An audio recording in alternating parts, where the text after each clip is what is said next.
There was a time when Delta Burke could walk onto the set of Designing Women and instantly become the woman audiences loved to watch. As Suzanne Sugarbaker, she was glamorous, sharp-tongued, hilarious, and impossible to ignore. But behind the laughter, the bright costumes, and the southern charm, something was beginning to fall apart.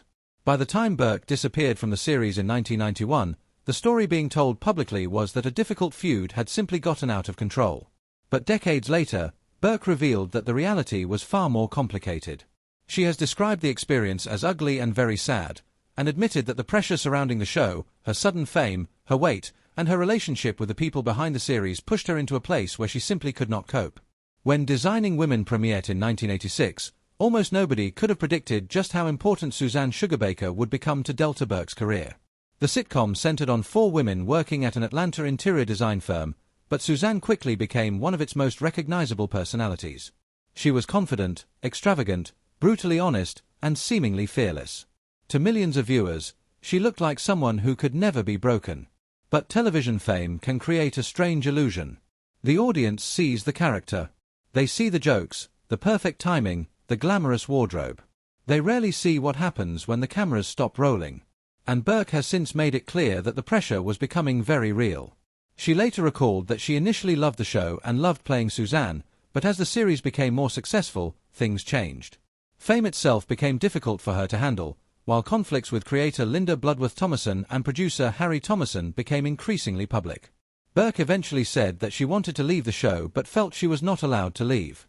The warning signs were already visible long before her final episode. In 1990, Burke publicly complained about the working environment, and the dispute quickly exploded into a very public battle. She accused the producers of abusive behavior and described confrontations that she said had left her deeply hurt. The Thomasons disputed her account, and the situation became complicated enough that CBS and the production company found themselves caught in the middle. What had once been one of television's most successful ensembles was now surrounded by rumors, accusations, and growing tension.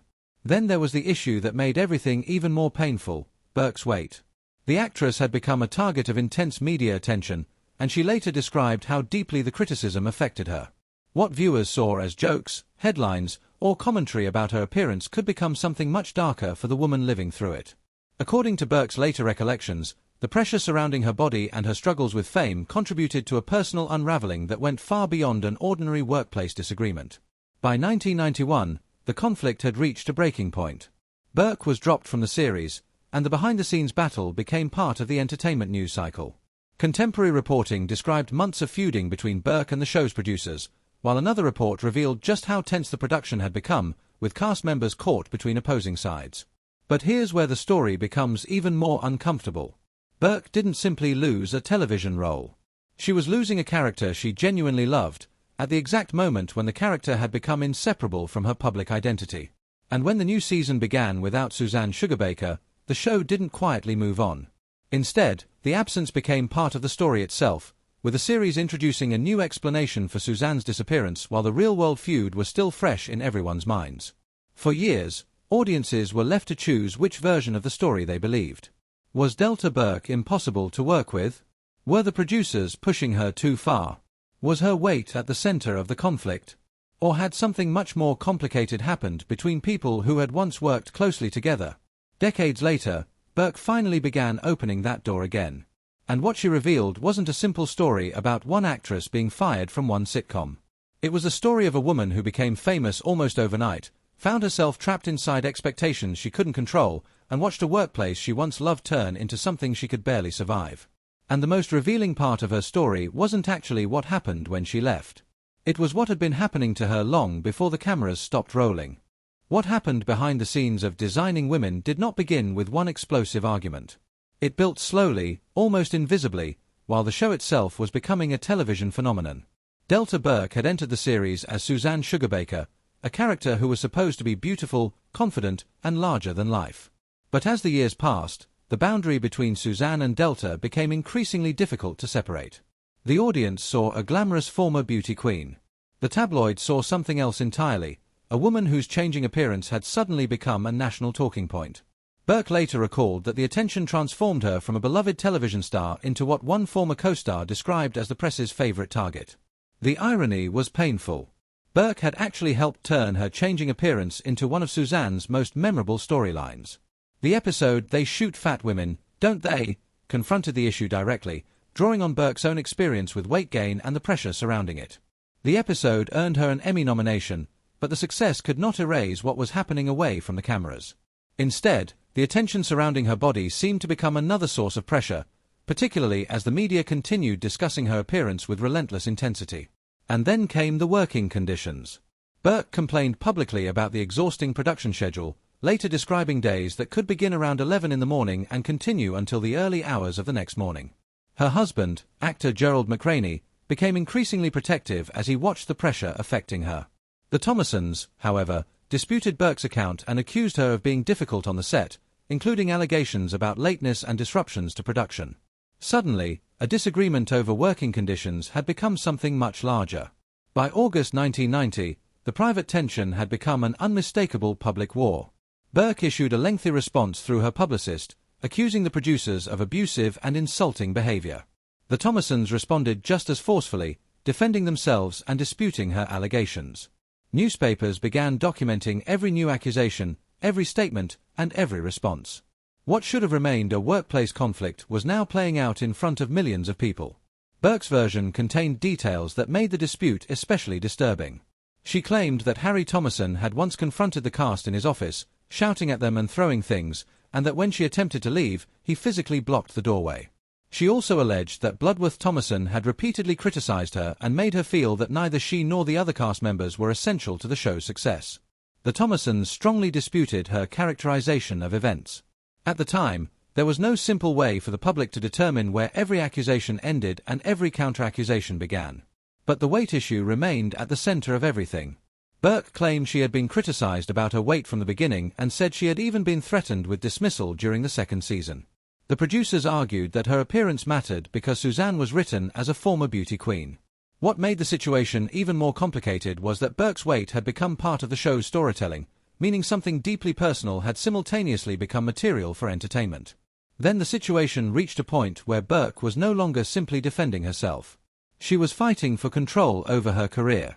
In January 1991, she sued the show's producers for breach of contract, claiming she had been written out of an episode as retaliation. The lawsuit added another layer to an already bitter dispute and demonstrated that the conflict was no longer something that could be solved with a private conversation backstage. Meanwhile, the people around Burke were being forced to choose sides. Co-star Dixie Carter, who had been close to both Burke and Bloodworth Thomason, publicly sided with the producer. Other cast members were reluctant to discuss the feud. The atmosphere had become so uncomfortable that the conflict itself was beginning to overshadow the sitcom. Meshach Taylor later described the set as extremely tense because of the problems between Burke and the producers. And Burke was not simply dealing with professional rejection. Years later, she would describe how badly the entire experience had affected her emotionally. She spoke about struggling with the pressures of fame, the relentless attention to her weight, and eventually turning to dangerous methods to try to control her appearance. She has said that the experience became so overwhelming that she simply could not cope. By the spring of 1991, the question was no longer whether Delta Burke and the producers could repair their relationship. The question was who would leave first. The studio reportedly backed Burke while CBS backed the Thomasons, creating an extraordinary power struggle over one television actress. According to contemporary reporting, Burke ultimately lost that battle. She was fired, and when the next season began, Suzanne Sugarbaker was gone.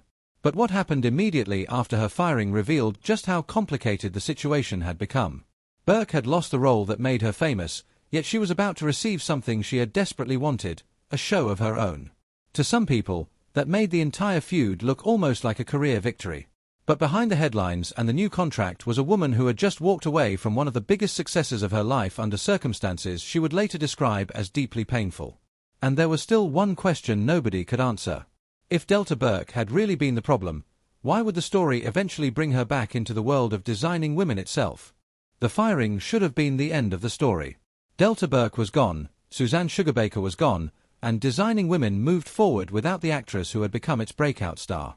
But the real story was only beginning. Because after years of being portrayed through headlines and industry gossip, Burke eventually described what those years had actually felt like from inside. In a rare 2024 interview, she looked back on the experience and admitted that the situation had become ugly and very sad. More importantly, she explained that she had wanted to leave before she was fired, but felt she wasn't allowed to walk away. That detail changes the way the entire story looks. For years, the public could easily reduce the conflict to a simple Hollywood narrative, difficult actress versus powerful producer. But Burke's later account suggested something much more personal. She had entered the show happy, grateful, and excited to play Suzanne. Linda Bloodworth Thomason had already worked with her before Designing Women, and Burke had viewed her almost like a mentor. Then fame arrived, the pressure intensified, and the relationship that had once felt supportive became deeply complicated. Burke described it as a love-hate relationship, saying she remained thankful for what Bloodworth Thomason had done for her while acknowledging that there were serious issues between them. And fame itself turned out to be something Burke had never expected. She had dreamed of becoming a famous actress, but the reality was nothing like the fantasy. Suddenly strangers felt entitled to comment on her body. Newspapers and tabloids repeatedly focused on her weight. She recalled people asking whether she was pregnant and even described an incident in which a fan pulled open her coat just to inspect how much weight she had gained. Looking back years later, Burke realized something heartbreaking. Photographs she had once been ashamed of actually showed a woman she now believed was beautiful. But while the public saw weight gain, Burke was experiencing something much deeper. She had already struggled with dangerous weight loss methods earlier in her career, and she later revealed that she had used stimulants in an attempt to control her appetite. What began as a desperate attempt to satisfy Hollywood's impossible expectations became part of a much darker period in her life. She described taking drugs because she believed she needed to become thinner, while people around her continued telling her that parts of her body were still too large. Years later, she could look back at those photographs and recognize how distorted her perception of herself had become. Then the pressure followed her onto the Designing Women set. Burke said the constant attention affected the way she carried herself. Instead of walking into a room confidently, she began trying to make herself smaller. She later described essentially trying to disappear. The actress who played Suzanne Sugarbaker, a woman who seemed incapable of being intimidated, was privately struggling to even feel comfortable occupying space. That contrast may be one of the saddest parts of the entire story. The character was becoming stronger on screen, at the same time the woman playing her was becoming more fragile away from the cameras. And then came the conflict with the producers. Burke publicly accused Linda and Harry Thomason of psychological abuse and described an increasingly hostile environment. The Thomasons rejected her characterization of events and offered their own explanation for why the relationship had deteriorated. They blamed, among other things, Burke's husband Gerald McRaney for changing the dynamic around her. The competing accounts made the controversy almost impossible for outsiders to untangle. Each side had its own version of what happened, and the press turned the disagreement into entertainment. There was also something Burke had that many actors in her position didn't: enormous popularity. Suzanne Sugarbaker was not some minor supporting character. Burke had received 2 consecutive Emmy nominations for the role, and she had become arguably the show's most recognizable performer. That made her departure far more complicated. The network couldn't simply pretend she had never existed.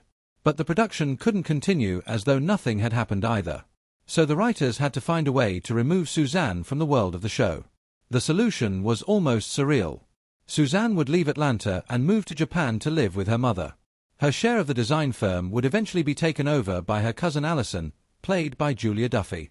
It was a television explanation for a real-life disappearance, but audiences knew there was something bigger behind it. The woman they had watched for 5 seasons had not simply decided to take a vacation. Delta Burke had been pushed out of one of television's biggest sitcoms after a public war that had damaged relationships and changed the course of her career. And yet, perhaps the strangest chapter was still ahead. Because after all the accusations, the lawsuits, the headlines, and the bitter separation, Delta Burke and Linda Bloodworth Thomason eventually found a way to work together again. In 1995, Burke returned to the character that had once been at the center of the entire battle, playing Suzanne Sugarbaker again in the spin-off Women of the House. Think about what that means. 2 people whose professional relationship had become so toxic that one of them left a hit television series were eventually standing in front of cameras together again. The feud had not erased everything they had created. Suzanne Sugarbaker was still a character Burke loved. And perhaps that was the one thing neither the headlines nor the conflict could take away from her.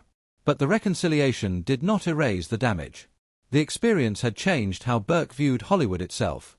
She had once believed becoming famous meant becoming respected. Instead, she discovered that fame could mean having strangers judge your body, having private struggles turned into public stories, and feeling powerless while everyone else argued about your life. Eventually, that realization would influence one of the biggest decisions she ever made, stepping away from the spotlight. And when she finally explained why she withdrew, the answer was not simply that she hated Hollywood. It was much more painful than that. The strangest part of Delta Burke's story is that leaving Designing Women did not immediately make her feel free. On paper, she had survived the battle. She had been one of the biggest stars on television, she had received Emmy recognition for Suzanne Sugarbaker, and she would soon have another sitcom built around her. But emotionally, something had already changed. Burke later explained that she had reached a point where the ugliness surrounding fame had taken away the very thing she once loved most, acting itself. That realization did not happen overnight. For years, Burke had believed that becoming famous meant becoming respected.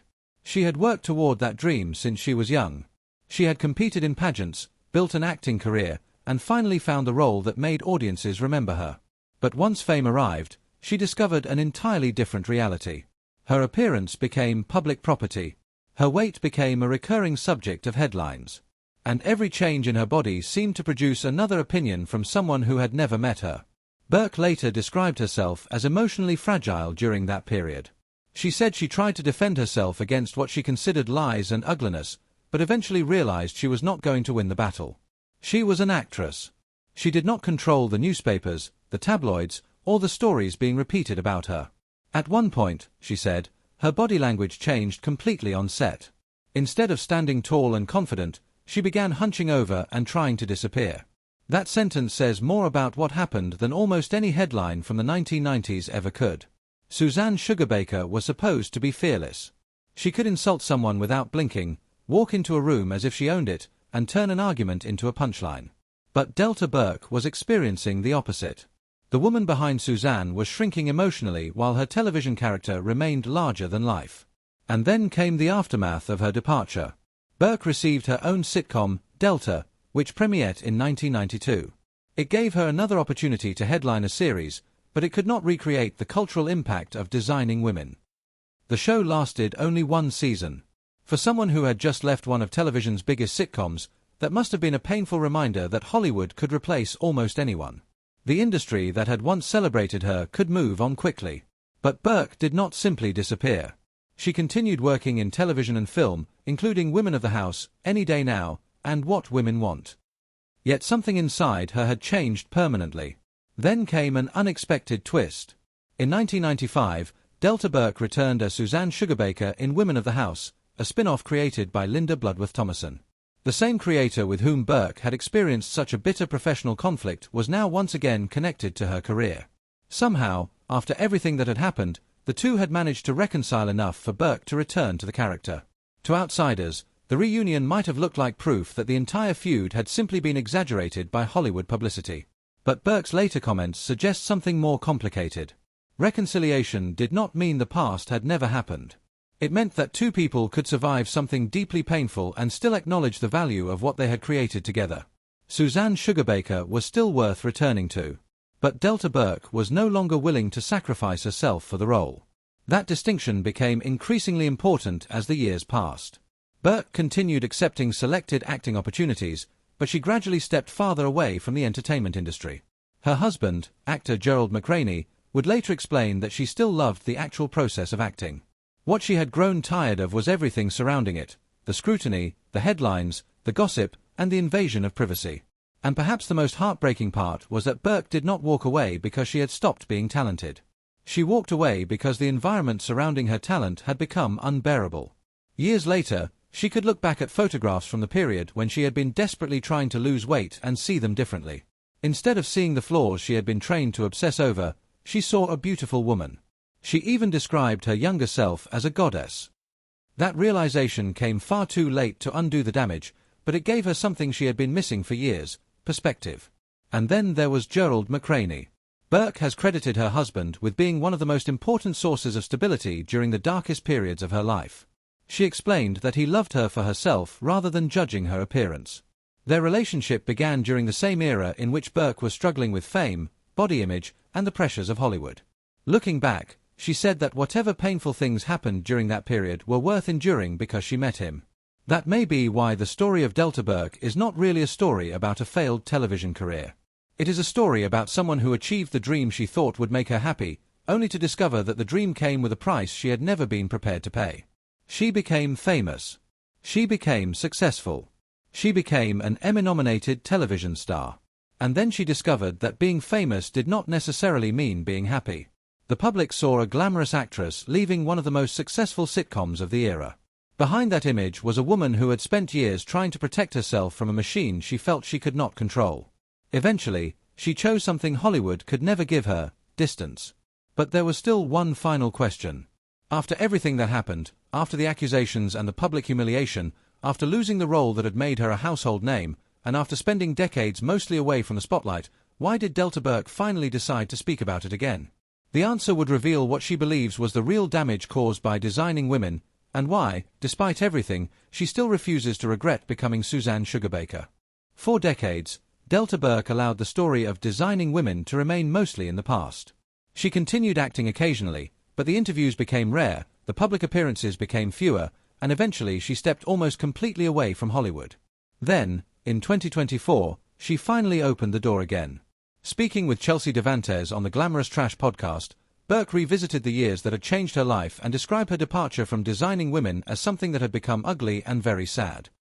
But what made her story so powerful was not another accusation. It was the realization that Burke no longer seemed interested in proving who had been right or wrong. Instead, she was explaining what the experience had done to her. She said she had tried to defend herself against what she believed were lies and ugliness, but eventually realized she did not have the power to win that battle. She was an actress surrounded by producers, networks, tabloids, and an industry far larger than herself.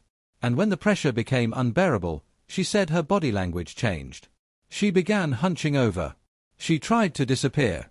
That is perhaps the real answer to why Delta Burke left. It wasn't simply one argument. It wasn't simply her weight. And it wasn't simply Gerald McRaney, as the producers had suggested at the time. The historical record shows that the explanations varied dramatically depending on who was telling the story. Burke herself said in a 1995 interview that the weight controversy had been twisted and that there were other problems behind her departure. The producers disputed that weight had been the central issue, while Burke's later recollections emphasized the crushing combination of fame, personal pressure, and her deteriorating relationship with the people running the show. And that distinction matters. Because when people remember designing women today, it is easy to look back through a nostalgic lens. The colorful sets. The southern humor.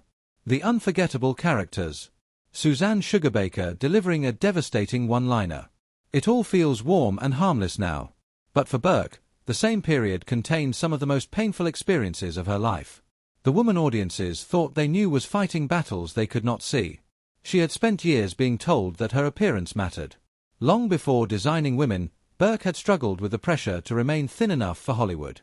Contemporary reporting documented her use of diet pills and amphetamines, while Burke later revealed just how extreme those efforts had become. In her 2024 interview, she described turning to crystal meth during an earlier period of her career in an attempt to lose weight. She remembered looking at photographs from that time years later and realizing something almost unbelievable. She had been beautiful, yet she had felt completely inadequate.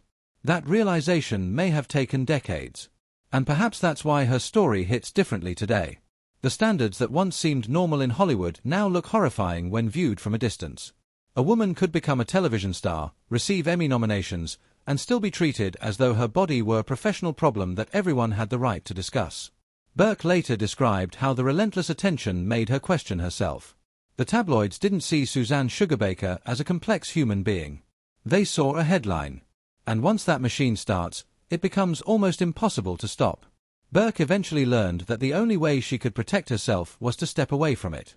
Her husband, Gerald McRaney, later explained that she still loved acting itself. What she could no longer tolerate was everything surrounding it: the scrutiny, the gossip, the false stories, and the constant attention to her private life. He said that the negative experiences associated with designing women and the tabloids eventually persuaded her that she was better off outside the spotlight. Think about how extraordinary that is. An actress who had dreamed of becoming famous eventually discovered that fame was the very thing she needed to escape. And yet, Delta Burke did not leave Hollywood empty-handed. She left with Suzanne Sugarbaker. The character remained one of the most recognizable roles of her career, and despite everything that happened, Burke has never seemed to hate Suzanne. In fact, she has spoken about how much she loved the character's evolution. The irony is that some of Suzanne's most memorable development came from the very circumstances that had made Burke miserable. As her weight changed, Suzanne became more complicated, more outspoken, and in some ways more human. Burke herself later said that she loved what happened to the character. So maybe that is the part of the story that deserves to survive. Not the feud. Not the headlines. Not the accusations. But the fact that Delta Burke created something unforgettable while struggling to survive the world around it. She played a woman who refused to apologize for taking up space, while privately becoming desperate to disappear. She played a woman who believed she was beautiful, while the actress herself was being taught to doubt her own reflection. And eventually, after years of trying to become the person Hollywood wanted, Burke made a decision that may have been the bravest move of her entire career. She stopped trying to please Hollywood. She went home. She built a quieter life with the man who had stood beside her through the worst years. And she stopped allowing strangers to define her.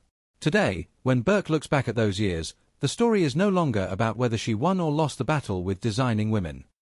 It is about what she learned after the battle was over. Fame could give her a platform. A hit sitcom could give her recognition. Suzanne Sugarbaker could give her a place in television history. But none of those things could give her peace. That had to come from somewhere else. And after everything she lost, Delta Burke finally found it. If this story shocked you, make sure to like this video, subscribe to the channel for more untold celebrity stories, and tell us in the comments, do you think Delta Burke was treated unfairly during her time on Designing Women, or was the truth somewhere in between both sides of the feud?